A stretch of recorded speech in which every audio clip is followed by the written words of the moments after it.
My passion for bartending really began at a quite young age. My father was a bartender.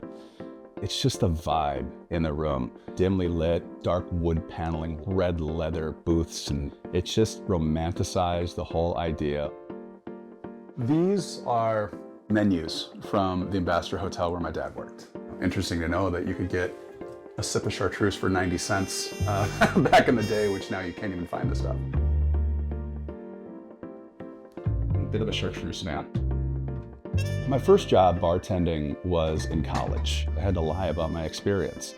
And then I panicked, and the first thing I did is I ran to my dad. I said, "Dad, what do I do?" And he's like, "Kid, here's Mr. Boston's cocktail book. Just learn how to make a whiskey Coke, a ramen Coke, a gin and tonic." My dad had a way with people, which I think any good bartender should. Watching him back there, it was like watching like a conductor conduct an orchestra. He was so good at what he did. And to me, the bartender almost was like a god, you know? 2005, somebody handed me a book called Forgotten Cocktails. And that was my aha moment that, oh my God, every drink here has got a story.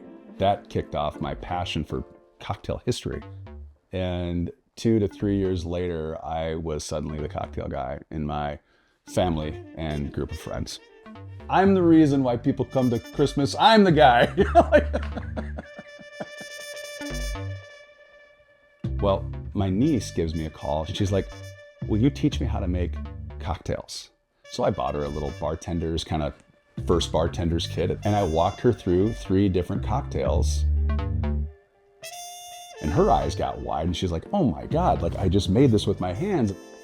And then one day she says to me, "Hey, Uncle Brad, can we do a podcast where you talk about the old drinks and I'll put a twist on it?"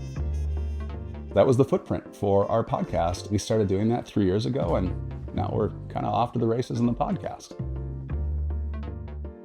Is the stool that I sit on for the podcast, and this also was my grandfather's bar stool in his bar.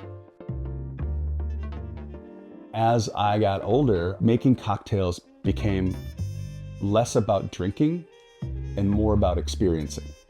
That's what making craft cocktails is to me. If you care about the cocktail that you're making and what you're serving your guests, that ice matters, and it's just chef's kiss inside that glass. And not that I ever thought cloudy ice was bad, but when you're trying to make a sophisticated cocktail, it definitely takes away from what's been painted on the canvas, if you will.